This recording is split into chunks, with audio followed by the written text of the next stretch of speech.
ॐ शुक्लां भरधरं विष्णुं शशिवर्णं चतुर्भुजं प्रसन्नवदनं ध्यायेत् सर्वविघ्नोपशान्तये। ॐ सहना भवतु, सहनौ भुनक्तु, सह वीर्यं करवावहै, तेजस्विनावधीतमस्तु मा विद्विषावहै। ॐ शान्ति शान्ति शान्तिः। अगजानन पद्मार्कं गजाननमहर्निशम् अनेकदन्तं भक्तानाम् एकदन्तमुपास्महे। श्रीमहागणपतये नमः। गुरवे सर्वलोकानां विषजे भवरोगिणां निधये सर्वविद्यानां श्रीदक्षिणामूर्तये नमः। अस्मद्गुरुचरणारविन्दाभ्यां नमः। वसुदेवसुतं देवं कंसचाणूरमर्दनं देवकी परमानन्दं कृष्णं वन्दे जगद्गुरुं। ज्ञानानन्दमयं देवं निर्मलस्फटिकाकृतिम् आधारं सर्वविद्यानां श्रीहयग्रीवमुपास्महे। श्रीहयग्रीवमूर्तये नमः। सरस्वति नमस्तुभ्यं वरदे कामरूपिणि विद्यारम्भं करिष्यामि सिद्धिर्भवतु मे सदा। श्रीमहासरस्वत्यै नमः। उमाकोमलहस्ताब्जसम्भावितललाटकं हिरण्यकुण्डलं वन्दे कुमारं पुष्करस्वजं। வெற்றிவேல் முருகனுக்கு ஹரஹரோஹரா. லோகவீரியம் மகாபூஜ்யம் சர்வரக்ஷாகரம் விபும் பார்வதி ஹிருதயானந்தம் சாஸ்தாரம் பிரணமாம்யகம். சுவாமியே சரணமையப்பா. வாகர்த்தாவிவ சம்பிரக்தௌ வாகர்த்த பிரதிபத்தஹே ஜகதः பிதரौ வந்தே பார்வதி பரமேஸ்வரौ. ஸ்ரீ பார்வதி பரமேஸ்வராभ्यां நமः.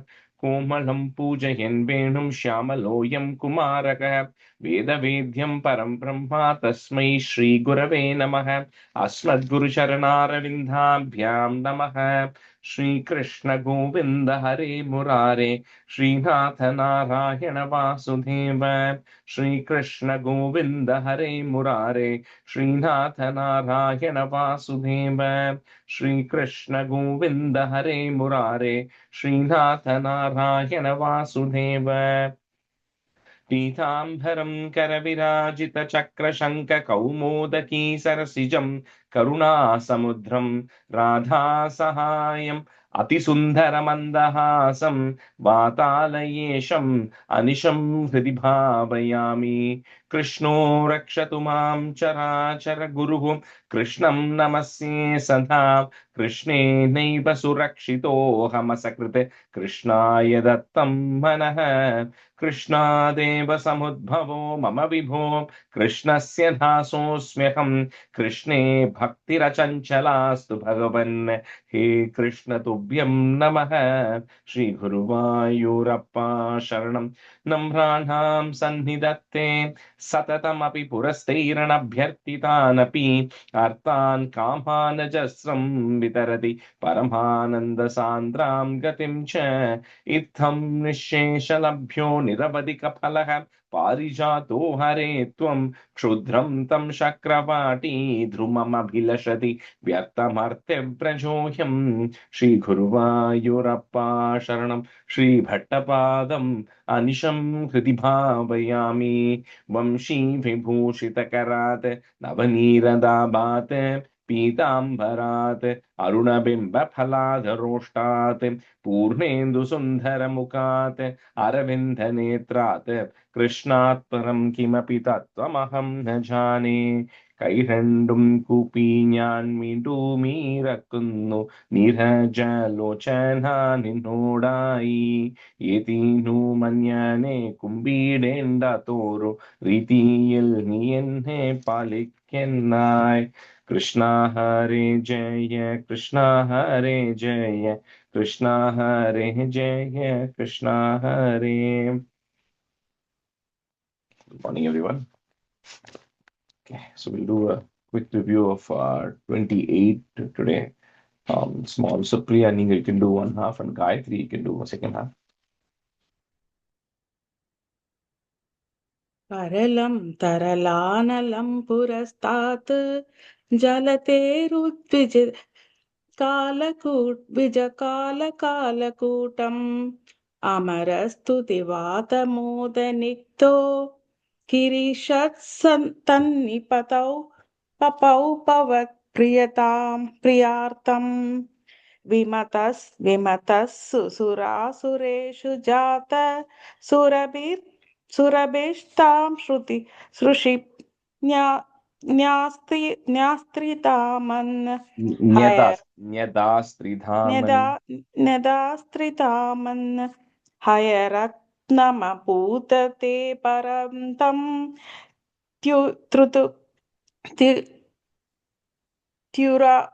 द्युतरुष् yeah सरसुरेषु तानि जगदीश भवत्परा तदानीं कमनीय कमला बभूव देवी अमलाम् अमलोक्ययां विलोलः सकलोऽपि स्पृहरां हयां बभूव लोकः त्वयि तत्रुहृते तथैव देव्यै क्षेत्रो मणिपीठकां व्यताति सकलोपबृहतापि शेषसिनीयैः हृषयन्तां श्रुतिकृपिरभ्युषिञ्चन् अभिषेकजलानुपादिमुक्त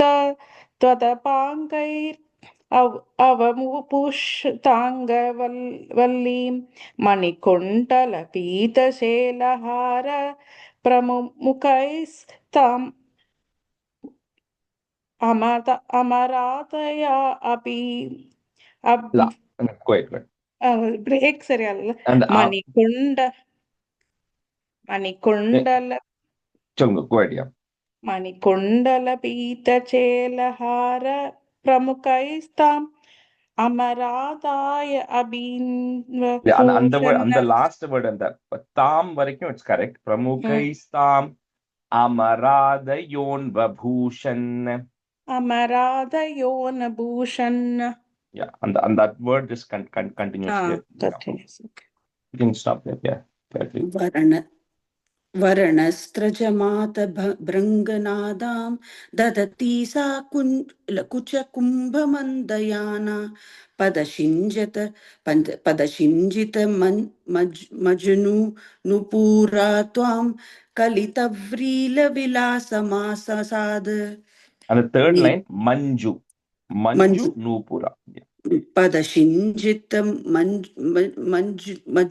मञ्जु पदशिञ्जित मञ्जुनुपूरा त्वां कलितव्रीलविलासमासाद गिरीश द्रुहिणादि गुणभाजोप्य विमुक्तदोषलेशान् अवमृश्य सदैव सर्वरम्ये निहिता त्वय्ययन्यापि दिव्यमाला. The last line त्वय्यनयापि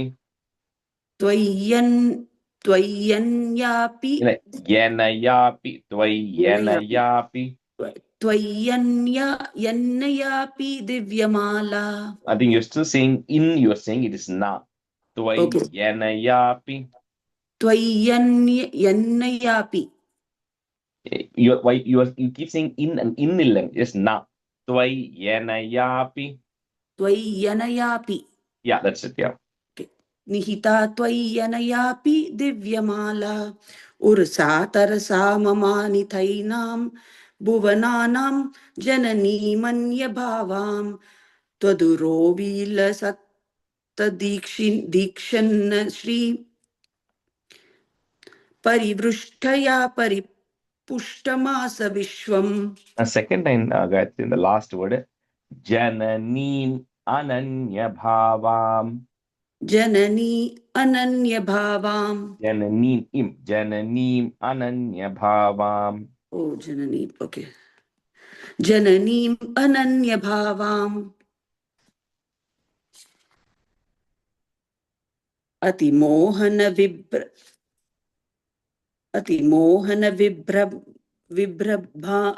विभ्रमा तदानीं मदयन्ति खलु वारुणी निरागात् तमस पदवी मदस्त्वमेनाम् सम्माननया महासुरेभ्यः तरुणां बुध सुन्दरस्तदा त्वं ननु धन्वन्तरी रुथितोऽम्बुराशे बुराशेः अमृतं कलशे वहन् कराभ्याम् अखिलार्थिं हर मारुतालयेश. Second line. Dhanvantarir Uttitombhurashehe.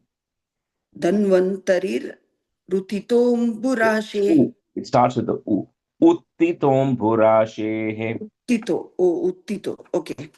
Sorry, na tappa idinirke. Dhanvantarir Uttitombhurashehe. Okay. Dhanvantarir Uttitombhurashe. Dhanvantir அப்புறம் அந்த ரூ போயிடுமா அதுல? இல்ல அந்த ரூ you put the ir, right? Dhanvantarir. Oh, rir. Okay. And then it becomes Uttitombhurashehe. Okay. Okay. Im sound, okay? Okay. Okay. I mean, the one thing you can also, general statement for anybody if you want, right? If it is easy for you, I know some people who have literally, it's only 10 stanzas or 15 stanzas we do every class, right? So some people have literally written it down in the way they can read it. Okay, because sometimes depending on which language you follow, like if you're following Sanskrit, it's very easy because the words are very clear. If it's English or other language, it gets a little hard, right? Because the words may not be super clear. So, like I know people who literally just after the class, they just go write down those 15 stanzas in a piece of paper, just break the words properly and write it. So it's just much easier to read it later on. I mean, that's the problem. You have to write it down, but then once you get thorough, then you can come back to the book. Just a suggestion, right? Sure. Thank you. All right, we'll continue with Rajesh அந்த டான்ஸ்ல அந்த லக்ஷ்மியோட அப்படி கண்ணிலே இருக்குல்ல இந்த தசகம். I know that. It's so beautiful, right? Yeah. So people who came to the event on Wednesday or Thursday, Wednesday, yeah. Okay, so we've done 3 stanzas of 29. We'll continue from the 4th. Let's see who I had today. Anu, you can be a student, and Vidya Raman, you can be a student. See, so we finished 3, right? Okay, start with the 4th. Modhat sudha kalashameshu dadatsu satvam duscheshtitam mama sahadvamite bruvana pankti prabheda viniveshita devadaitya leela vilasa gatibhis samada sudhamtam. We saw in the last class where, that Bhagavan, the Hayagriva comes with, Dhanvantari comes up with the nectar, and then the Asuras all start fighting amongst each other. And finally, at that point, the Bhagavan comes as a Mohini incarnation, and then he goes and says, why you are fighting? But the Asuras are completely falling for her and saying, you are the one who needs to actually distribute this for us. So although we are all brothers, Asuras, and we are also co-brothers with the Devas, we all are fighting over this. So she says, that I am actually not even a reputed woman. I'm like a prostitute. So how can you come tell me? How can you even talk to me and tell me to distribute this, right? And then they say, no, it's fine. We feel you will do the right thing. And then they hand it over to Mohi. That's kind of where we left in stanza 3. So in 4, Mohi is saying, okay, before I start distributing, she puts a condition saying, I don't know what is right, what is wrong. So whatever approach and process or methodology I'm going to use, you all should be accepting of it. Because tomorrow you should not come and blame me as to why something did not go wrong. Are you fully perfect aligned with it? Since the Asuras are the one who have the nectar right now, they say we are fully aligned with it. You do what is right. So with that, then she then gives them instructions of how to do it, because you're going to consume something very important, right? So then they have to go through appropriate, getting ready for it, which is what they do. And then you make them sit in pankti. In Tamil, we say pandi in Kalyanam, right? It comes from the root word pankti. Pankti is to make them sit in rows. So, so she makes them seated in rows, the Asuras and the Devas in the various sides, and then begins to serve that nectar. Modat Sudha Kalashameshu dadatsu sa tvam, comma, duscheshtitam mama sahadvamiti bruvana pankti prabheda viniveshita deva daitya, comma, Leela Vilasa Gatibihi, put a is Gatibhis, Samadhaha, put a is again, Samadhas Sudham Tam. Modat Sudha Kalashameshu Dadat Susatvam Duscheshtitam Mama Sahadvamiti Bruvana Pankti Prabheda Viniveshita Deva Daitya Leela Vilasa Gatibhis Samadas Sudham Tam. मोदात् सुधा कलशमेषु तदत्सु सात्वं तुष्येष्टिदं मम सहत्वमिति ब्रुवाना पङ्क्तिप्रभेदविनिवेशितदेवदैत्या लीलाविलासकदिभिः समताः सुधां ताम् मोदात् सुधा कलशमेषु तदत्सु सात्वं दुश्चेष्टिदं मम सहत्वमिति ब्रुवाना पङ्क्तिप्रभेदविनिवेशितदेवदैत्या लीलाविलासकदिभिः समदाः सुधां ताम्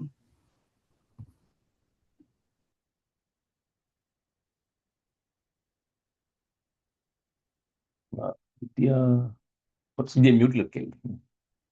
Tough. You are so, I am hearing you, but the others are not.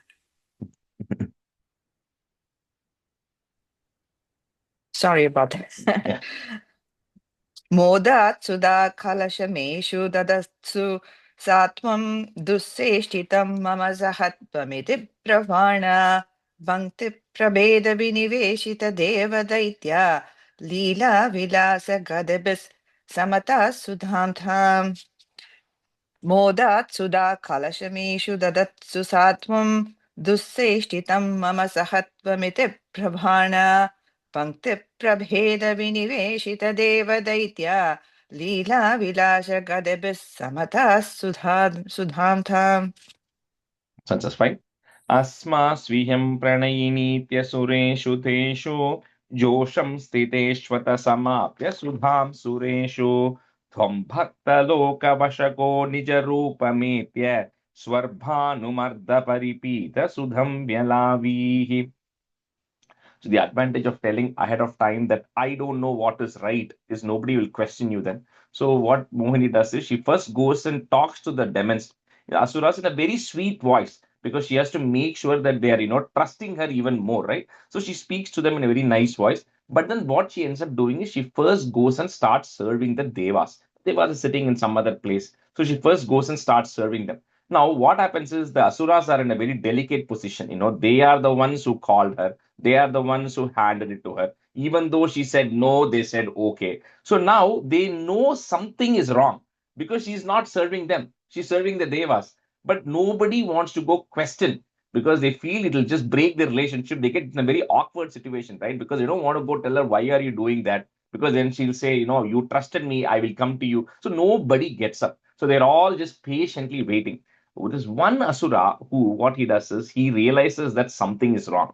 So that asura disguises himself like a deva and he goes and sits. So that asura's name is Swarbhanu. So that's when the last line Swarbhanu Ardha. So that Swarbhanu, he goes and sits between Surya Deva and Chandra Deva. He goes and sits in between them. And then they realize that that this is not a deva, he's an asura, but he's almost taken the nectar in. So when they come to know that you, Guruvarappa, who was in the form of the Mohini Avataram serving the devas, you quickly change your form and then you become the form of Mahavishnu, and then with the Sudarshana Chakram, you cut his head off. So that's what, the Swarbhanu, eventually they become Rahu, Ketu, that story goes, but that's not mentioned here, but that's what the eventual story is. So because the head is cut off, but the nectar was consumed, the head is still alive, but the rest of the body just disappears. So that's when they put a snake on the rest of the body, and then for the other half, they put a snake head and all that. Anyway, that's a different story. So with that, you then take that form of Narayana again to reveal that this Mohini was just your incarnation and this is your original form, and then you cut the head off with the Swarbhanu. Asma Swiyam Pranayinitya Sureshu. Okay, that's one long, but you cannot break it. Pranayinitya Sureshu Teshu, comma. Josham Stiteshwata Samapya Sudham Sureshu. Tvam Bhakta Loka Vashago Nijarupametya, comma. Swarbhanum. We're going to break it that ma. Swarbhanum Ardha Paripita Sudham Vyalavihi. Asmasviham Pranayinitya Sureshu Teshu Josham Stiteshwata Samapya Sudham Sureshu Tvam Bhakta Loka Vashago Nijarupametya Swarbhanum Ardha Paripita Sudham Vyalavihi. अस्मास्वियं प्रणयिनीत्य सुरेषु देषु जोषं स्थितेष्वत समाप्य सुधां सुरेषु त्वं भक्तलोकवशको निजरूपमेत्य स्वर्भानुम्. Is it Swarbanum or Swarbanum? Swarbhanum im. Artha. Swarbanum Artha Paribhita Sudam Vyalavihi. Asmasviyam Pranayinitya Sureshu Deshu Josham Stideshvata Samapya Sudam Sureshu Tvam Bhakta Loka Vashako Nijarupa Metya Swarbanum Artha Paribhita Sudam Vyalavihi. Asmasviyam Pranayinitya Sureshu Deshu Josham Stiteshvata Samabhya Sudham Sureshu Tvam Bhakta Loka Vashakho Nijarupamedya Swarpanum Artha Paribhida Sutam Vyalavi Sorry, Asmasviyam the last line. Sudham Vyalavihi. Sudam Vyalavihi Asmasviyam Pranayinitya Sureshu Deshu Josham Stitesvada Samabhya Sutham Sureshu Tvam Bhakta Loka Vashako Nijarupametya Swarbhanum Artha Paripida Sudam Vyalavihi. Stanza 6. Tvatta Sudha Harana Yogya Phalam Pareshu Dattva Gate Tvai Surai Khalute Vyagrinnan Ghoreta Murchati Rane Balidaitya Maya Vyamohite Suragane Twamiha Virasihi. So now, like I said, in 27, 28, 29, Bhagavan will come at various points, just do one duty and go. So the Mohini Avataram in this context is over, but it's going to come back again. So he disappears as Mohini, takes the form of Narayana, and then cuts off Swarbhanu's head, right? So now this stanza 6 is a very beautiful explanation. It says, if you think of it, right, and you can apply to your own individual lives, right? The place, the time, the purpose for the outcome, what people wanted, and the activity was the same for both the Devas and the Asuras, right? Both of them came to the same place. Both of them wanted nectar. Both of them are churning. Both of them had equal stakes. They all had each of the side, and they all were doing the exact same work. It's not like the Devas did more or the Asuras did more. None of it. It's all exactly the same. But the outcome is completely different between the Devas and the Asuras, right? So what is the one difference that was between the thing? It was because one of them, like we said, when they first went to Mahavishnu and requested help, he said, just, I will come and help you. You just follow my instructions, right? So they did not question anything. First, when the Asuras were holding the tail, they said, no, we want the head, and they switched the snake. So at every point, the Asuras were like trying to do the opposite. When the nectar came, they ran away, right, with stealing it. So the point here is that teaching essentially here is in our society also, you have to do what you are supposed to do. But the same work that you do, if you do it in devotion, then the result is going to be different. You'll get the right result. What that doesn't mean you'll get nectar, but you'll get whatever the appropriate result is, which is what is happening to Devas. So Devas now eventually got the nectar, and the Asuras did not get the nectar in this case, right? So anyway, so Mohini comes, this had the Mahavishnu comes, chops the head. So the Asuras now realize that they have been tricked. So with this, a battle now is going to start between the Devas and the Asuras. So because the Mahabali, who is the king or the head of the Asuras at that time, he is a very powerful person. So this Mahabali is the grandson of Prahlada. that we saw in 24-25. So he's coming in that lineage because Hiranyakashipu, then Prahlada, then his grandson is Mahabali. So this Mahabali, who's very powerful, then starts creating, Maya, means creates a lot of illusion and everything. And then the battle is going on. So at that time, the Devas are still not able to win against Mahabali. So at that time, you again appeared, to then help out the Devas in the battle as well. So, Tvattaha, put is Tvattas Sudha Harana Yogya Phalam Pareshu, comma, Dattva Gate Twahi Suraihi, put ih Suraih Khalu Te Vyagrinnan Ghoreta Murchati Rane. So we're going to put a comma there after Rane, comma, Bali Daitya Maya, then put a plus. Vyamohite Suragane, and then a comma. So the third line after Murchati Rane, comma, then the whole line together. Fourth line after Suragane, comma again. Twamiha Virasihi. Tvam iha avirasihi. You appeared again there. Tvatta Sudhaharana Yogya Phalam Pareshu Dattva Gate Tvai Surah Khalute Vyagrinnan Ghoreta Murchati Rane Balidaitya Maya Vyamohite Suragane Twamiha Virasihi. त्वत्तस्सुधाहरणयोग्य फलं परेषु तत्त्वा गदे त्वयि सुरैः खलु देव्यगृहणन् It's a half ha. It's also a kind of like a silent half ha. So grihnan, you can say. गृह्णन्. Yeah. Okay. कोरेदमूर्च्छदिरणे बलितैत्य माया व्यामोहिते सुरगणे द्वमिहा विरासीहि त्वत्तस्सुधाहरणयोग्य फलं परेषु तत्त्वा गदे त्वयि सुरैः खलु देव्यगृह्णन् घोरेदमूर्च्छदिरणे बलितैत्यमाया व्यामोहिते सुरगणे द्वमिहा विरासीहि. त्वत्तस्सुधाहरणयोग्यबलं परेषु दत्त्वा गते त्वयि सुरैः खलु देव्यगृह्णन् घोरेतमूर्छितरणे बलितैत्यमाया व्यमोहिते सुरगणे त्वमिहा विरासीहि.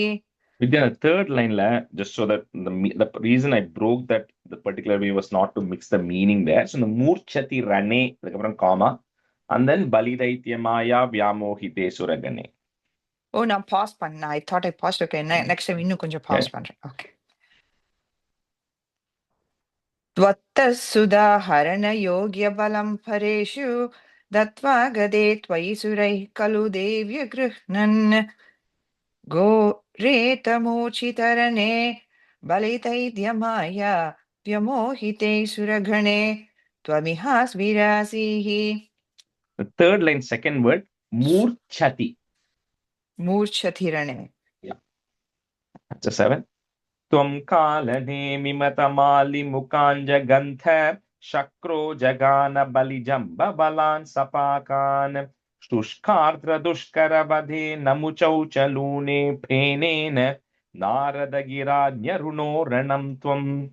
So now a big battle is happening, because it originally started with Indra losing power, and then the Asuras gaining power, and then they drove all the gods out, and then this whole process has happened now. So now finally the Devas are coming on top. So in the battle that is happening, Narayana is also coming to help. You, O Narayana, got rid of Kalanemi. Now this name is going to come 2 other times. When you remember this name, if you haven't heard this name before, remember this name. When it will come again, you will get the context of who this Kalanemi is. So this Kalanemi is also a son of Hiranyaksha. So Hiranyakashipu, I have to check. I think it's Hiranyakashipu's son, another son. But Hiranyakashipu's son. But he's going to come again later. So you, Narayana, get rid of this Kalanemi.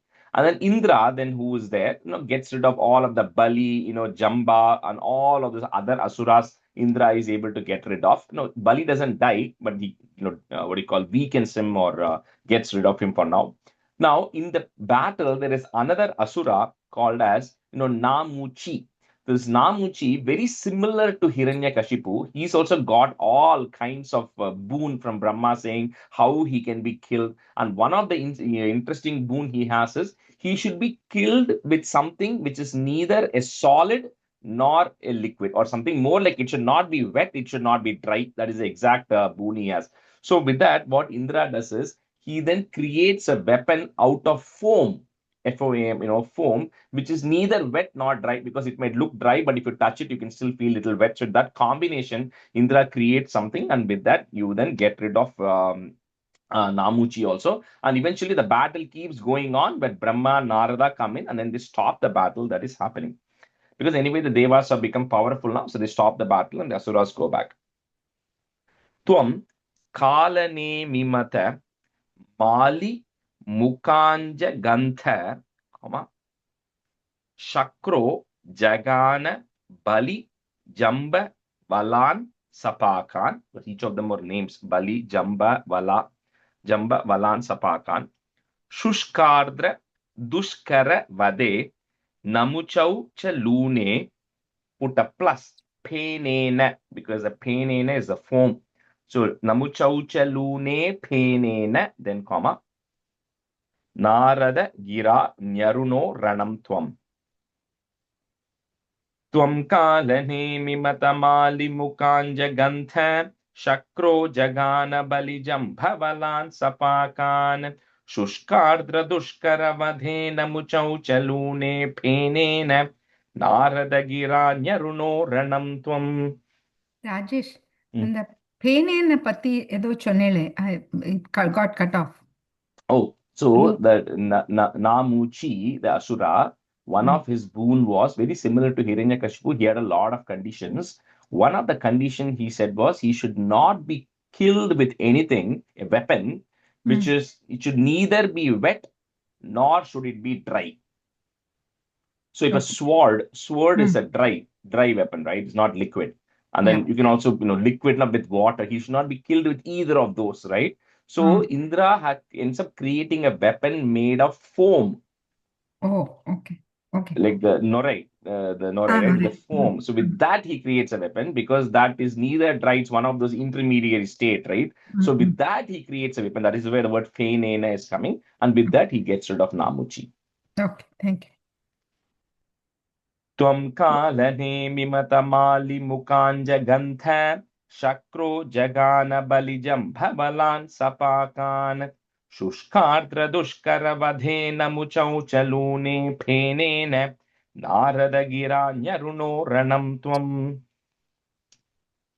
Tvam kalane mimatamali mukan jaganta. Shakro jagana balijamba valan sapakan. Shushkatra dushkaravate namuchau chalune penena. Narada kiranyaruno ranam tvam. Tvam kalane mimatamali mukan jaganta. Shakro jagana palijamba valan sapakan. Shushkatra dushkaravate namuchau chalune penena. Narada kiranyaruno ranam tvam. Tvam kalane madamali mukhan jagaganda chakro jagana balijamba valan sapakan sashkatra dushkaravade namusauchalune penena na radhakiranyarunoranam tvam tvam kalane mamidha malimukhan jaganda chakro jagana balijamba valan sapakan Sushkatra dushkaravate namusauchalune penena narada kiranyarunoranam tvam. That's it. Yosha vapur dhanuja mohana mahitam te shrutva bilokana kutuhalavan maheshaha bhutai samam girijaya cha gatah padam te stutva bravida bhimatam tomato tirodhaha. So when Narayana took this incarnation as Mohini and created all of this. No, everybody knows, okay, you came as a tortoise, we have seen you do that. You came as Varaha, we have seen you do that. So after hearing all of these things, one day, Lord Shiva and Parvati, along with the Bhutaganas, they go meet Narayana. And there Shiva says, I have seen you take so many avatarams, right? And each of them are very unique avatars. Because if every time Narayana is going to come and do the same thing, we also will not talk about it. So every time he takes something different and unique. So we have something to talk about, right? So he says, but I really heard a lot about this Mohini avataram of yours, right? And he says, but I never got a chance to experience that. He says, how can the asuras, why did you do it and all that? And when did you take it? So Narayana explains, they took this nectar, this is what they did. So Shiva has a question. He says, how can the asuras who are so brave and so strong and so powerful fall so easily for a woman?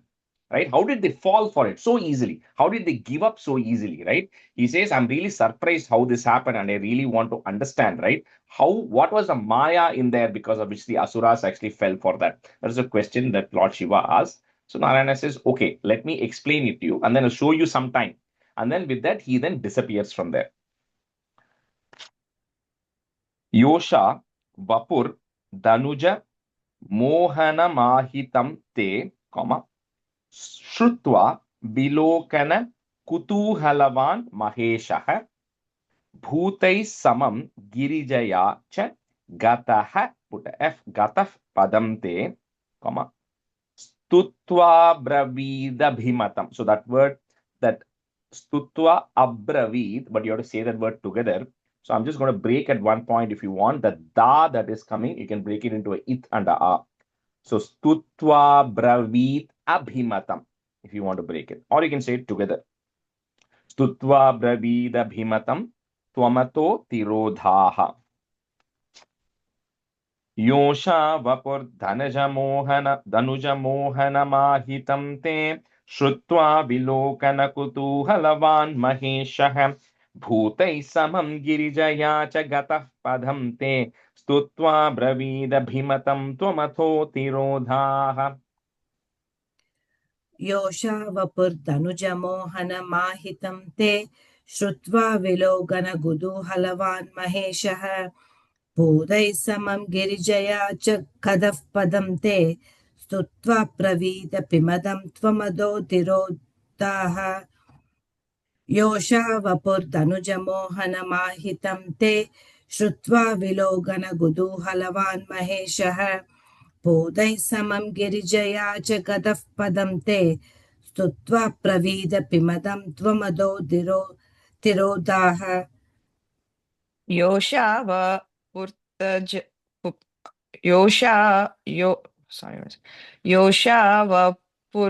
Vapurtanujamohana Mahitam Te Shrutva Vilokana Kudu Halavan Mahesha Bhudai Samam Girijayasha Gatam Patam Te Stutva Bravida Bimatam Twamato Diradaha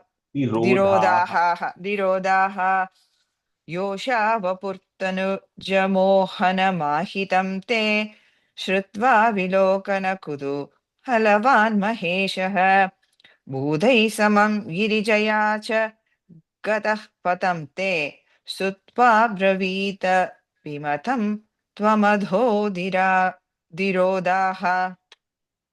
That's a nice.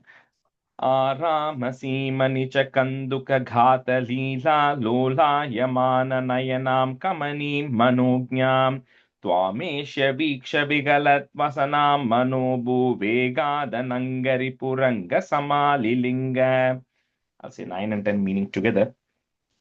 Arama Simani cha kanduka ghata līlā, put a plus, lolaya mana nayanam kamanim manognyam. So those two lines together. Tvamesha vikshya bigalat vasanam manobhu, put a plus again, vegad. So that word, I'm going to break at the da first. Vegad anangari puranga, if you want to break it. Or you can say it together. Vegada nangari puranga Samalilinga. Aramasīmani ca kanduka ghata līlā lolāyamāna nayanām kamanīm manognyām Tvāmesha vīksha vigalatvasanā manobhūvegādanangari puranga samālilinga.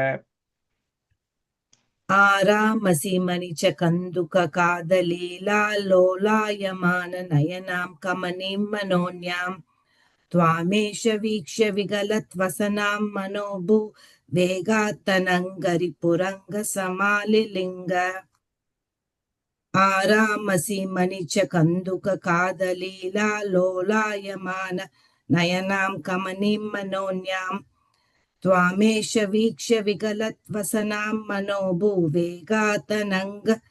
वेगात्तनङ्करिपुरङ्गसमालिलङ्ग Samālilinga. समालिलिङ्ग Tvameva, right? Sorry. Tvameva or Tvamesha? I heard it as Tvāmesha. Tvame. Sha sound. Or did she say va? No, Swamesha only. Tvamesha. In the third line, தானே Tvāmesha vīkshya.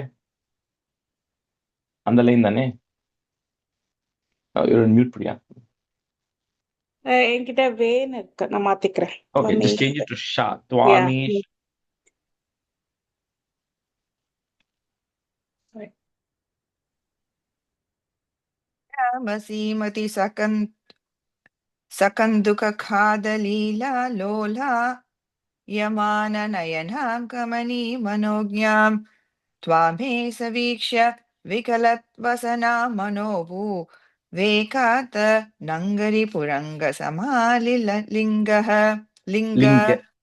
linga aramasīmani sakanduka khadalila lola yamana nayanam kamanim manognyam Tvame saviksha vikalattvasana manobu vekata nangari puranga samalilinga.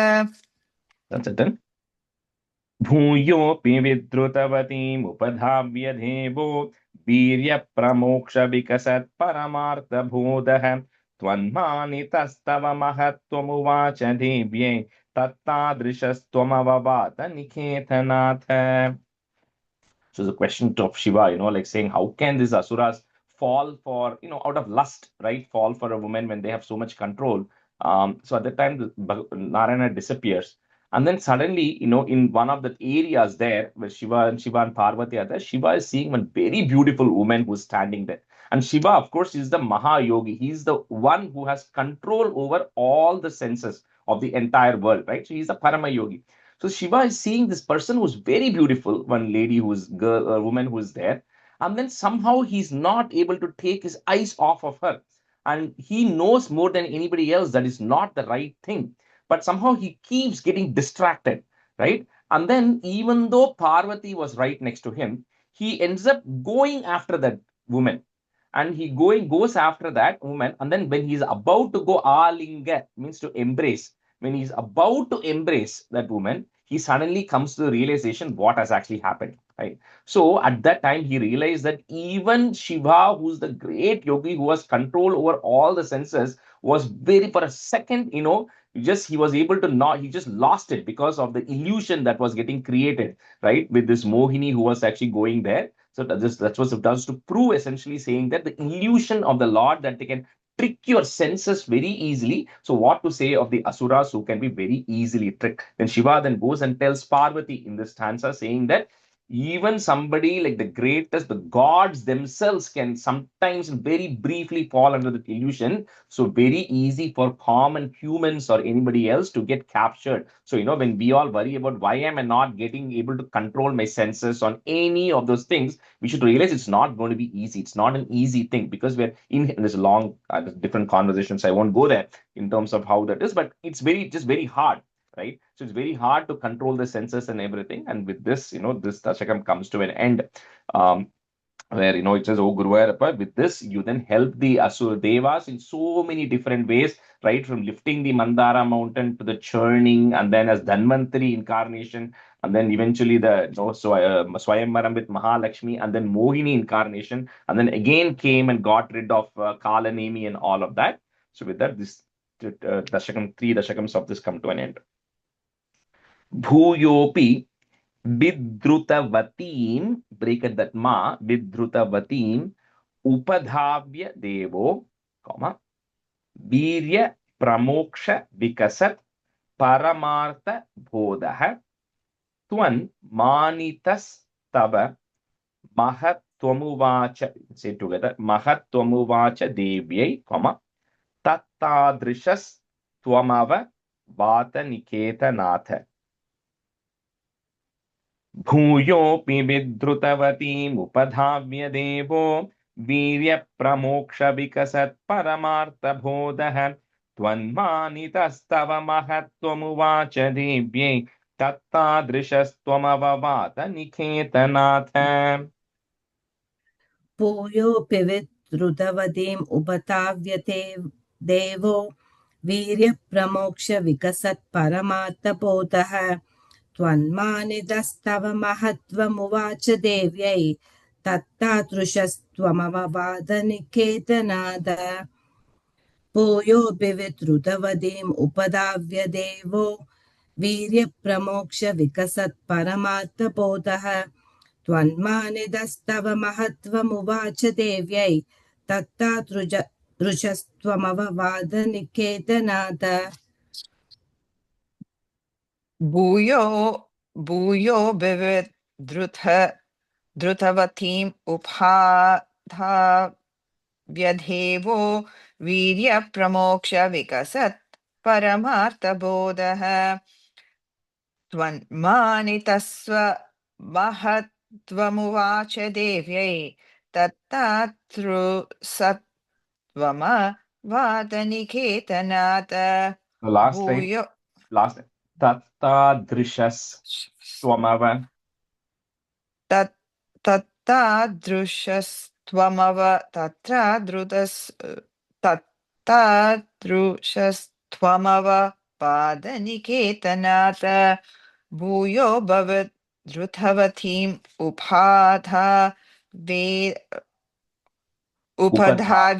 उपधाव्य देवो वीर्यप्रमोक्ष विकसत् परमार्थबोधः त्वम्मानितस्तव महत्त्वमुवाच देव्यै तत्तादृशस्त्वमववादनिकेतनाथ. Just like how you did right now, the third line also, Manitas Tava. Just say it together. If you try to say it together, it might not land, So, same thing in the last line, Tattadrishas Twamava, separate word. Okay. Shri Krishnaya Parabrahmane Namaha. Okay, go to 30. So I think this for like from 27, or from 24 itself, right? We saw Narasimha Avataram, then we saw this Kurma Avataram, and now immediately Vamana Avataram is going to be there, and then Matsya Avataram, then Rama Avataram, Parashurama Avataram. All these are going to go very fast because a lot of these are condensed. And then when we eventually come to 37, then we'll take like a little bit of a breather because Krishna Avataram will go at a very slow pace because it goes into a lot of details. Like the entire Rama Avataram would be covered in 2 Dashakams, but Krishna Avataram will be like 51 Dashakams, right, of that. So anyway, so it will now a little bit, now Vamana Avataram will go, next 2 Dashakams, 30 and 31 is the Vamana Avataram. And so on. Shakrena samyati hatopi balir-mahatma Shukrena jibita tanuh katuvardhitoshma Vikrantiman bhayanilina suram trilokim Chakre vashe satava chakra mukadabhitaha.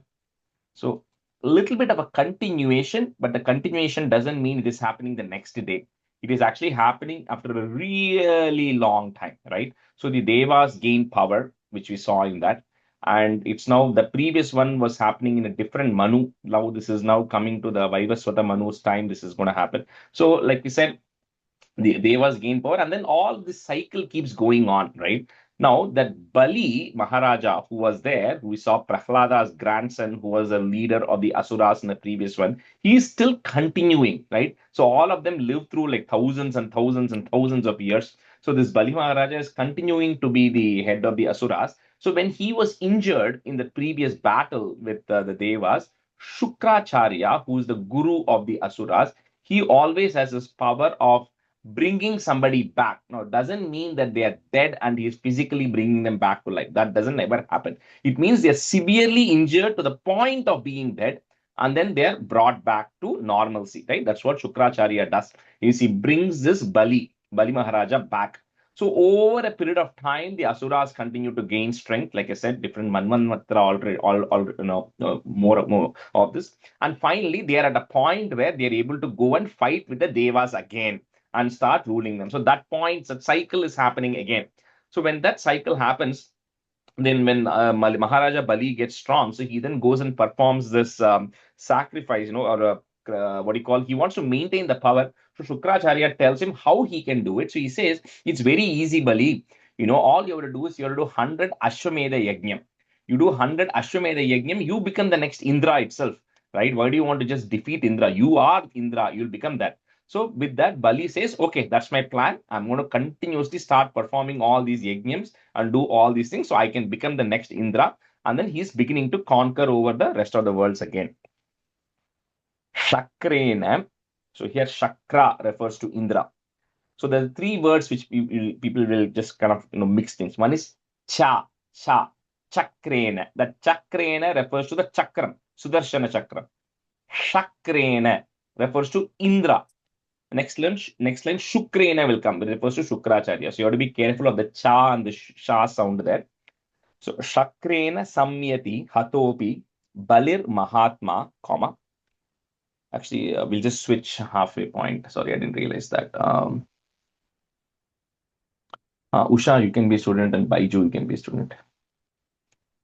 Shukrena Jibita Tanuhu, put a ich, Tanuh, Kratu Varditoshma, Vikrantiman, Bhayanilin, just breaking at the na there, Bhayanilin, Asuram, Trilokim, comma, Chakre, Vashe, Satava, Chakra, Mukadabhitaha.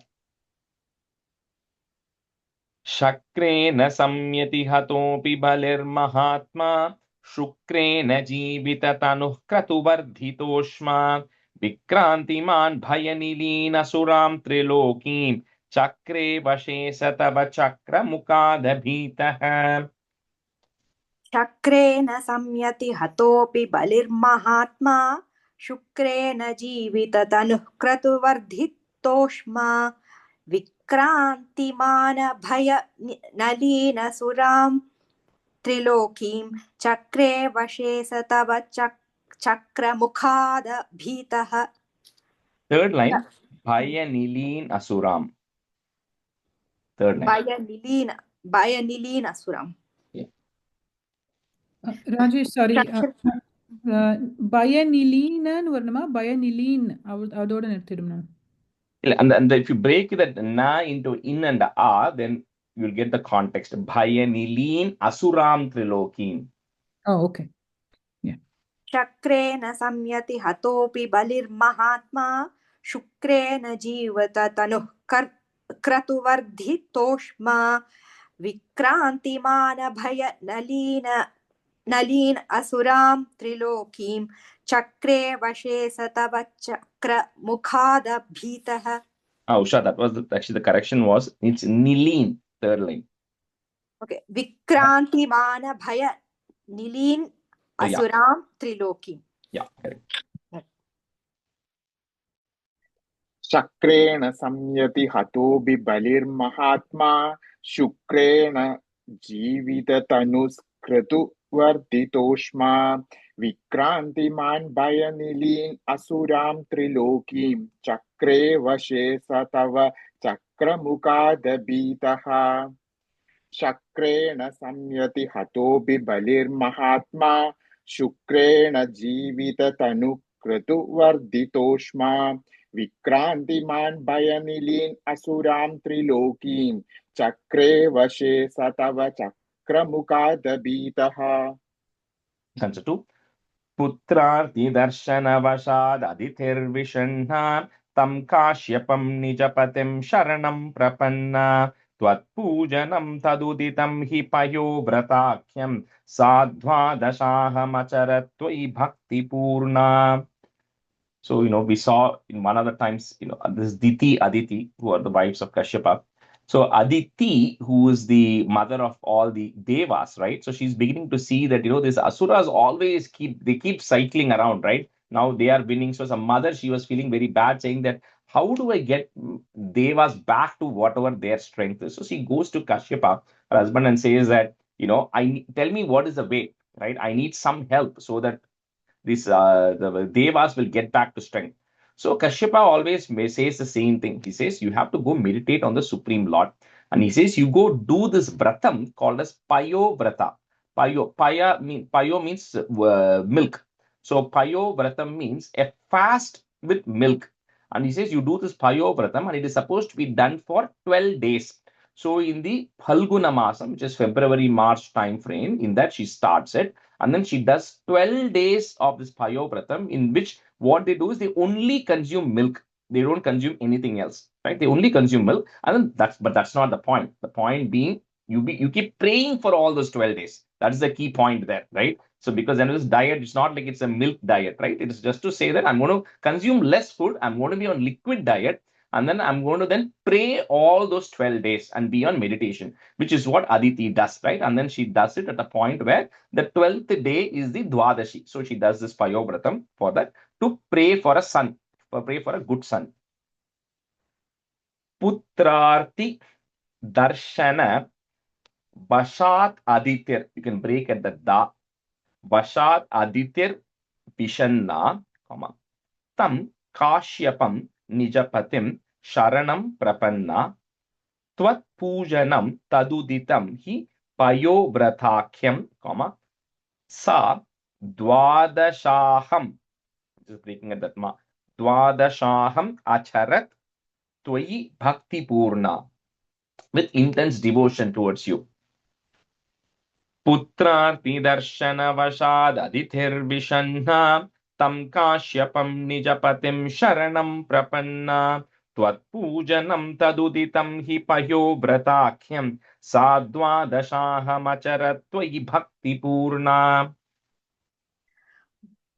पुत्रातिदर्शनवशाद् अदितिर्विषण्णा तं काश्यपं निजपतिं शरणं प्रपन्ना त्वत्पूजनं तदुदितं हि पयोव्रताख्यं सा द्वादशाहम् अचरत् त्वयि भक्तिपूर्णा पुत्रातिदर्शनवशाद् अदितिर्विषण्णा तं काश्यपं निजपतिं शरणं प्रपन्ना त्वत्पूजनं तदुदितं हि पयोव्रताख्यं सा द्वादशाहम् अचरत् त्वयि भक्तिपूर्णा.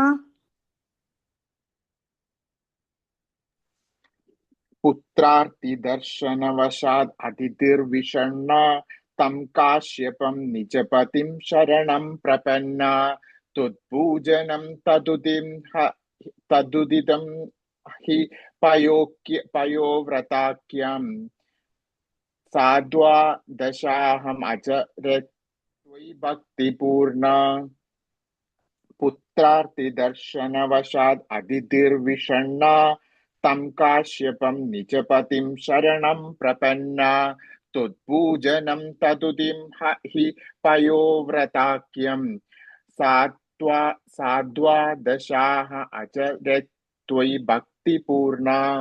The third line, middle word, taduditam. Taduditam. Thank you. Tanshatri. Tasya bhadau tvayi nilina matera mushyaha shyamas chaturbhuja vapusvayama virasihi namram chatamiha bhavattanayo bhaveyam gopyam madikshanamite pralapannayasihi. So with undivided attention, complete dedication, right? She controls her mind. Aditi controls her mind, controls her senses. So not thinking about anything else. And then she does this Payovratakim for 12 days. So at the end of the 12th day, you, Bhagwan, then come in front of Aditi, Shamas Chatur Bhuja Vapus. So you come in your dark, rain-bearing cloud, dark blue, gray form, with your Chaturbhujam, carrying your Chakram, Padmam and everything, Gada and everything, and you appear, give that darshan to Aditi. And then when you say, but Bhagavan already knows why she's praying. So she says, I already know why you are undergoing this meditation, because she wants somebody who's going to do. And she says, I want somebody like you. So this, for those who came to the Agre Pashyami event, Dushyant Sridhar was mentioning this, right? There was 3 incarnations which Bhagavan does, because the first one is, Prisni and Sutapa. They do severe penance, and I'll tell you that story in much detail much later when that story comes. But and then they say, oh, I want a son like you. So they say, Bhagavan says, I cannot give you a son like me. I myself have to be born. That's the only closest replica you can do, right? So similarly here, the second one is Kashyapa and Aditi here, right? That's the second, the couple who's doing that. So the same Bhagavan is now going to be born to them. In the first case, it was Prishni and Sutapa was Prishni Garbha was the name of the Bhagavan there. In this time, he's going to be born as Vamana. So he says, I will be born to you, and then on this particular time. So with that, he says, keep this a secret. Don't tell everybody that I'm going to be born. So keep it as a secret. Tasya vadhau tvai nilina matera mushyaha, Shyamash Chatur Bhuja Vapuhu, Puta is Vapus, Swayam Abhirasihi, Namram cha Tamiha Bhavat Tanayo Bhaveyam, Gopyam Madikshanamiti Pralapannayasihi.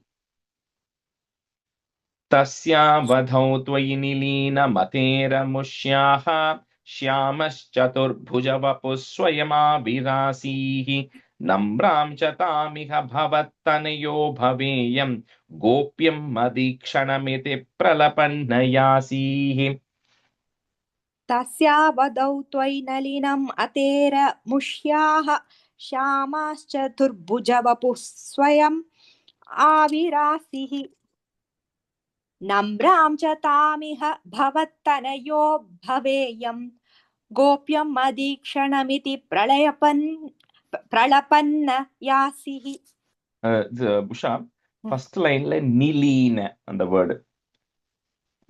Nilina atera mushyaha. Musha. And then the second and the fourth line, where Abhirasi, Yasihi, right? It's a long E. So Rasihi, Yasihi, it will come long. So first line Nalinam atera mushyaha. Nilina Nilinam. Nilina Matera Mushyaha.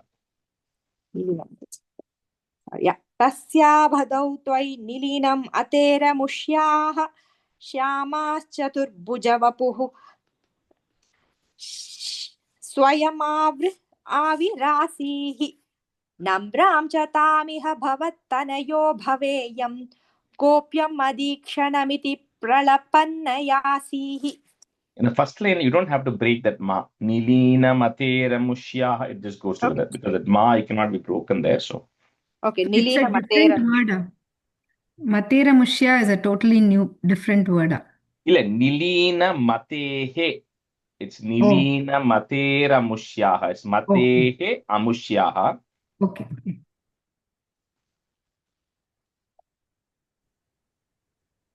Good. Tasya vadau tvai nilinamatera mushyaha Shyamaschadurbhuja vapus swayama virasihi Namrancha tamiha bhavattanayo bhaveyam Gopyam madikshanamidi pralapannayasihi. Tasya vadau tvai nilinamatera mushyaha Shyamaschadurbhuja vapus swayama virasihi Namram cha tamiha bhavattanayo bhaveyam Gopyam madikshanamidi pralapannayasihi. That's a four. Tvam kasyape tapasi sannidhadattadhani praptosi garbhamadite pranuto vidhatra prasuta cha prakata vaishnava divya roopam sadvadashi shravana punya dine bhavantam. So then Kashyapa is, he's always there meditating. So when he's meditating, one time he could feel that a particular energy is entering into his body. Because Bhagavan has to first enter into Kashyapa, and then through Kashyapa, Aditi is going to get pregnant. And that's how the seed gets transferred, that's how Aditi is going to give birth to Vamana here. So Kashyapa could feel that some energy is getting into him. And then when they get together, finally after, then the Bhagavan is born. So when is he born is Dwadashi Shravana Punyadine. So in this case, it's talking about in the Shravana Masam, on a Dwadashi day. On that day, Bhagavan, you are incarnating as Vamana. Now that incarnation, like in Rama Avataram as an example, or in your where it's like you say the baby is born, right? The Avataram when it's happening, he's born as normal. Here, there are two places when he's going to be born. He's going to be born with Chaturbhujam. This is one of those things. And about 6 weeks later, I'll tell you when the second one happens and why it will happen. So here also, he's born. When he's born, the baby is coming with Chaturbhujam. He's showing the full form. So he's showing the full form to Aditi and Kashyapa to say that it is me who is actually being born to you again here, right? And eventually the form is going to change. But with that, you are born with a proof of Prakata Vaishnava Divya Rupam. You're showing your full form to show that you are the same Bhagavan who was born with Shankam, Chakram, and Gada, and all of that. That's how you incarnate. Tvam Kashyape Tapasi Sannidhadat Tadanim, Praptosi Garbhamaditehe, put a F, Garbhamaditev Pranuto Vidhatra Prasuta Cha Prakata Vaishnava Divya Rupam, Sa Dwadashi Shravana Punyadine Bhavantam. Tum Kashyape Tapasi Sannidhadattadhanim Praptosi Garbhamadite Pranuto Vidhatra Prasuta Cha Prakata Vaishnava Divya Rupam Sadwadashi Shravana Punyadine Bhavantam. त्वं काश्यपे तपसि सन्निधत्तधानीं प्राप्तोऽसि गर्भमदितेः प्रणुतो विधात्रा प्रासूत च प्रकटवैष्णवदिव्यरूपं साद्वादशी श्रवणपुण्यदिने भवन्तम् त्वं काश्यपे तपसि सन्निधत्तधानीं प्राप्तोऽसि गर्भमदितेः प्रणुतो विधात्रा प्रासूत च प्रकटवैष्णवदिव्यरूपं साद्वादशी श्रवणपुण्यदिने भवन्तम् त्वं काश्यपे तपसि सन्निधत्तदानीं प्राप्तोऽसि गर्भमदिते प्रणुतो विधात्रा प्रासूद च प्रकटवैष्णव दिव्यरूपं साद्वादशी श्रवणपुण्यदिने भवन्तम् त्वं काश्यपे तपसि सन्निधत्तदानीं प्राप्तोऽसि गर्भमदिते प्रणुतो विधात्रा प्रासूद च प्रकटवैष्णव दिव्यरूपं स्वाद्वादशी श्रवणपुण्यदिने भवन्तम्. That's okay. Punyashramam tamabivarshati pushpavarshaihi harshakule suragane kritaturya ghoshe badvanjalim jaya jayeti nutah pitrubhyam tvam tatshane patutamam vaturupamadhaha.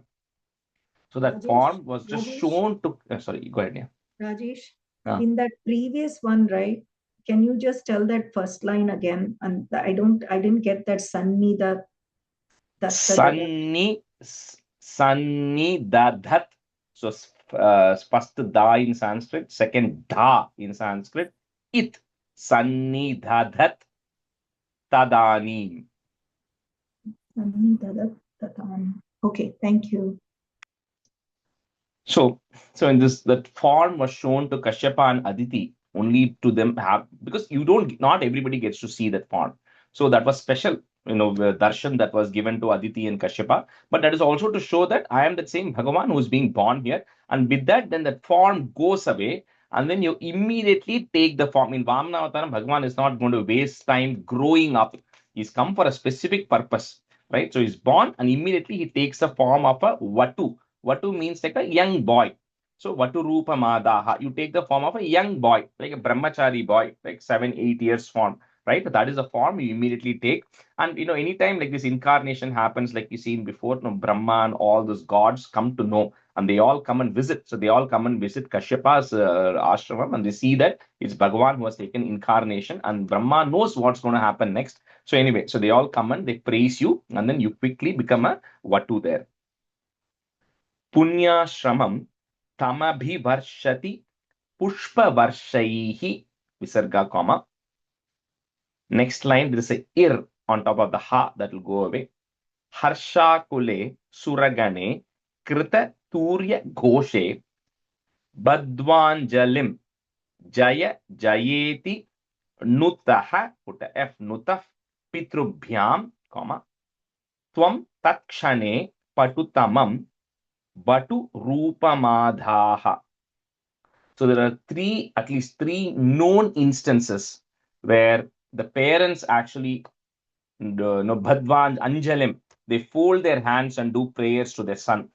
So one of them is in Kapila when Kapila explains all of this to Devahuti. Devahuti knows that this is Bhagavan himself was incarnated as Kapila. So she's, of course, as a mother, she receives the teachings, but Kapila is the guru as well at that time for Devahuti. That is first time.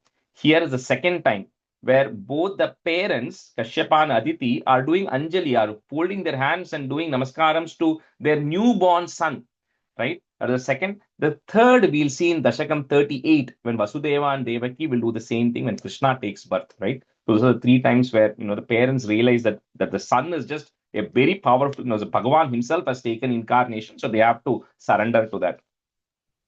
Rajesh, sorry, quick question. Second line la Suragane va inga text la vandu Surakulenu irukku. So just change it to Suragane. It means the same thing. It's the gods, the demigods. So that's all it is. So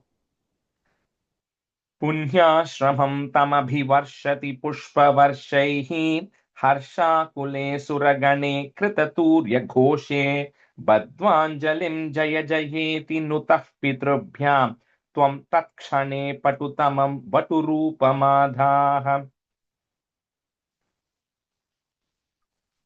पुण्याश्रमं तमभिवर्षति पुष्पवर्षैः हर्षाकुले सुरगणे कृततूर्य घोषे बद्ध्वाञ्जलिं जय जयेति नुतः पितृभ्यां त्वं तत्क्षणे पटुतमं वटुरूपमादाः पुण्याश्रमं तमभिवर्षति पुष्पवर्षैः हर्षाकुले सुरगणे कृततूर्य घोषे बद्ध्वाञ्जलिं जय जयेति नुतः पितृभ्यां त्वं तत्क्षणे पटुतमं वटुरूपमादाः. पुण्याश्रमं तमभिवर्षति पुष्पवर्षैः हर्षाकुले सुरगणे कृततुर्यघोषे बद्ध्वाञ्जलि जय जयेति नुतः पितृभ्यां त्वं तत्क्षणे पटुतमं वटुरूपमादाः. पुण्याश्रमं तमभिवर्षति पुष्पवर्षैः हर्षाकुले सुरगणे कृततुर्यघोषे बद्ध्वाञ्जलि जय चेदि नुतः पितृभ्यां त्वं तत्क्षणे पटुतमं वटुरूपमादाः. The second line, last word by Ju. Krita Turya Ghosh. Long U. Okay. Okay. Answer 6. Tavat Prajapati Mukairupaniya Maunji Danda Jinakshabalayadi Bhirachyamanaha Dedipyamana Vapurisha Kritagnikaryaha Tvam Prastita Baligriham Prakritashwamedham. So this Vamana avataram, Vamana just means a dwarf. Okay, so it doesn't have this avataram. There's no, I don't know what the name that is given, but Vamana just means a dwarf. So in so even in this avataram at that time, the reference of doing Upanayanam, because that's what Kashyapa does to Vamana at that time. He does a Upanayanam, Maunji. Maunji refers to Punal.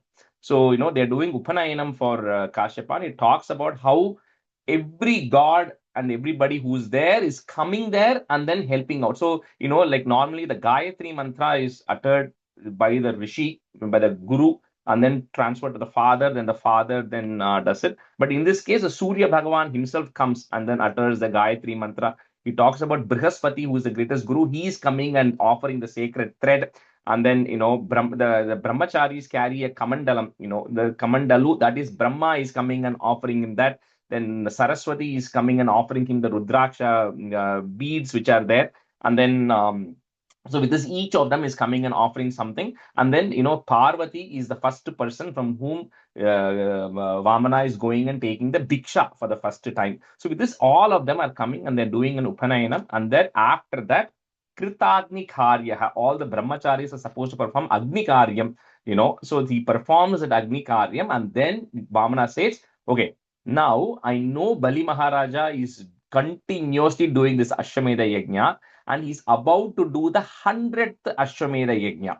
And once Bali completes the 100th Ashwamedha Yajna, he's going to become the next Indra at that time. He's already unstoppable, right? So at that time, you then decide to go and you depart to the place where Bali is performing the Ashwamedha Yajna.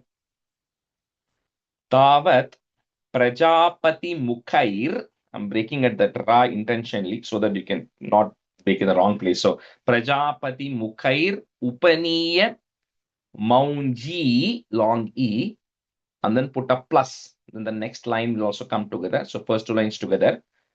Dandajinaksha, that's one word. Valayadi birarchyamanaha. Cannot break it. The only place you can break it is a Ra if you want. Valayadi bir archyamanaha. Or you can just say it together. Because it talks about the various things which are given. So Maunji, Danda, Ajina, Valaya, Adi. Because multiple things which are actually given to Vamana. Dedipyamana Vapurisha Kritagni Karyaha, Visarga, comma, end of that line. Next line, if you have is, that will go away. Tvam Prastita Bali Griham Prakrutashwamedham. So remember the word Ashwamedha, that is what is there. Prakrutashwamedham. Tavat Prajapati Mukairupaniya Maunji Danda Jinakshavalaya Dibhirarchyamanaha Dedipyamana Vapurisha Kritagni Karyaha Tvam Prastita Baligriham Prakrutashwamedham.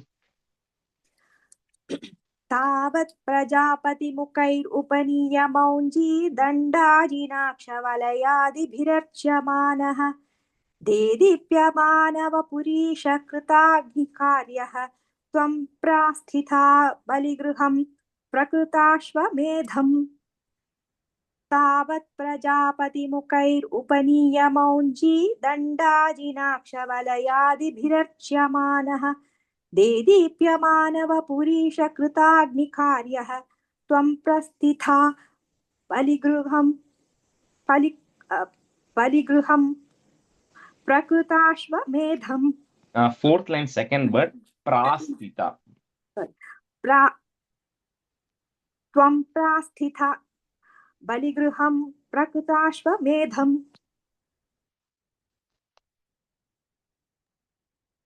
तावत् प्रजापति मुखैर उपनीयमौञ्जी दण्डाजिनाक्षवलयादिभिरर्च्यमानः देवीप्यमानवपुरीशकृताग्निकार्यः त्वं प्रास्थिता बलिगृहं प्रकृताश्वमेधम् तावत् Prajapati मुखैर उपनीयमौञ्जी दण्डाजिनाक्षवलयादिभिरर्च्यमानः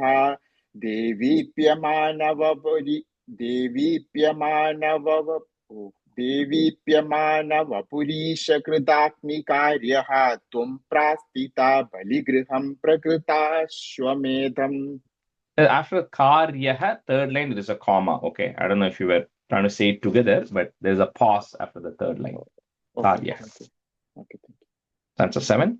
Gatrena bhavi mahimochita gauravam prak vyavrinvateva dharanim chalayan nayasi chatram paroshmatiranartam ivadadhano dandam chadhanava shiva sannidhatum. So with this Vamana, he's like well decked. He's a brahmachari. So when I say well decked, I don't mean in like fancy things, right? He's wearing his rudraksham. He's having an umbrella in one hand. He's having his stick, because they carry the stick, the staff he's having in one hand. He's having the kamandalam. And with that, and he has this, Upanayana, it talks about how he has the deer skin, all of that, right? So with that, he is now not walking, because I'll tell you where they go. He's anyway heading towards where Bali Maharaja is doing the Ashwamedha Yajna. So when he's going there, Bhattadipat is comparing, saying that, that the stick that you are with that, when you're walking, although you are a Vamana, you are a dwarf, right? When you move itself, it is shaking everything, because it's an indication of what's going to come. Because later on, you're going to become Trivikrama, right? You're going to become bigger than everything else. So although you might look like a small boy, you're carrying a small stick, you're carrying a small umbrella, nobody knows that how powerful each of this thing is going to be. And it's an indication of what is going to come later. Gatrena bhavi mahimochita gauravam prak. So add a ik, ka at the end of the line. Prak, comma. Next line in Sanskrit, if you have a ig, g, that ga goes away, ig goes away. Vyavrinvateva dharanim chalayanna yasihi, long e, chalayanna yasihi. Chatram paroshmati ranartam. I'm breaking at that ma. Ranartam ivadhadhano, comma. Dandam cha danava janeshviva sannidhatum. Gatrena bhavi mahimochita gauravam prak vyavrinvateva dharanim chalayanna yasihi. Chatram paroshmatiranartam ivadadhano dandam chadhanava jane shiva sannidhatum. Rajeshji, the third line, mivada dhanaha or dhanu? Oh, just change. It's dhanaha is also appropriate only, but that it becomes a o when it's coming at the end of the line sometimes. So dhano. Thank you. गात्रेण भाविमहिमोचितगौरवं प्राग् व्यावृण्वतेव धरणिं चलयन्न यासीः छत्रं परोष्मतिरवणार्थम् इवादधानो दण्डं च दानवजनेष्विव सन्निधातुम् गात्रेण भाविमहिमोचितगौरवं प्राक् व्यावृण्वतेव धरणिं चलयन्न यासीः छत्रं परोष्मतिरणार्थम् इवादधानो दण्डं च दानवजनेष्विव सन्निधातुम् गात्रेण भावि महिमोचित गौरवं प्राक् व्यावृण्वतेव धरणीं चलयन्न यासीः छत्रं परोष्मतिरणार्थम् इवादधानो दण्डं च दानवजनेष्विव सन्निधातुम् गात्रेण भावि महिमोचित गौरवं प्राक् व्यावृण्वतेव धरणीं चलयन्न यासीः छत्रं परोष्मतिरणार्थम् इवादधानो दण्डं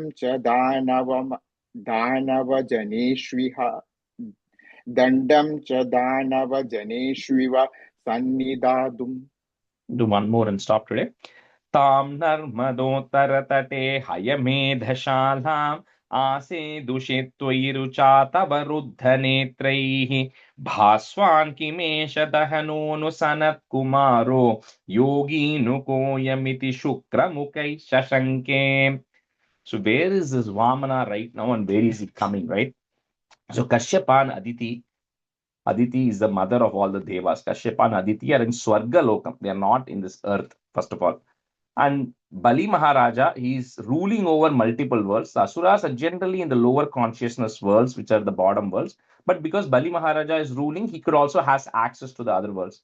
But right now, Bali is performing this Ashwamedha Yajna on the banks of Narmada, right? That's where he is sitting and performing this Ashwamedha Yajna. So when Vamana is coming, he's actually descending from the Swargaloka and coming to earth to meet Bali Maharaja in the banks of Narmada, right?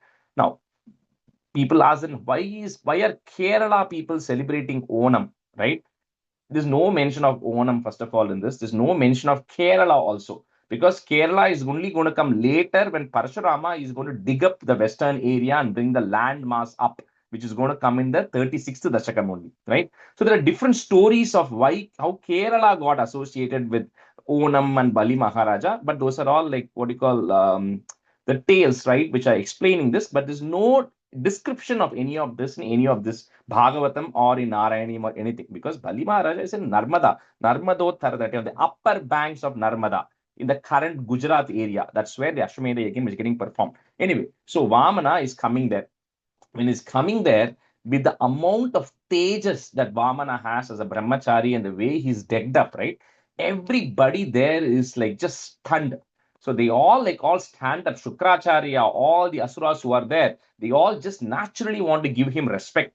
And then they keep thinking, who is this person who's got so much tejas? Is it Swayam Surya Bhagavan? No, Bhaswan Kimesha Dahano is Bhaswan Surya Bhagavan come. Dahanaha has Agni himself come, or Sanat Kumara. The Sanat Kumaras come, because he has so much stages that they all get surprised and they're appreciative and stand up and respect this Vamana when he's coming in. Tam Narmadottharatate Hayamedha Shalam put im, comma. Next line, Mase Dushi becomes Ase Dushi. So Ase Dushi Twai Rucha Tava Ruddha Netraihi Bhaswan Kimesha Dahano nu Sanat Kumaro, comma, Yoginu Koyamiti Shukra Mukaish Shashanke. So on the Onam thing, I only meant to say that I don't know what the reason is, right? That's what I meant to say. I'm sure there's some reason of why Kerala got associated with Mahabali and Onam. But in this context, I'm saying is there's no mention of that. But there must be some reason why it is. Dushyant Sridhar gave an explanation of why that is, because it got reenacted, or some rishis were asking. So it got reenacted there where Mahabali came. So that's what they do it. But anyway. Rajesh, அந்த சனத் குமாரோ இருக்கு இந்த சான்ஸ்கிரிட் இதுல. சனத் குமாரோவா சனத் குமாரஹா இருக்கு. Yeah, I think the same thing like last time, right? Sometimes that Visarga and O just use it interchangeably. So we'll just put a O there for consistency. It means the same thing. Okay.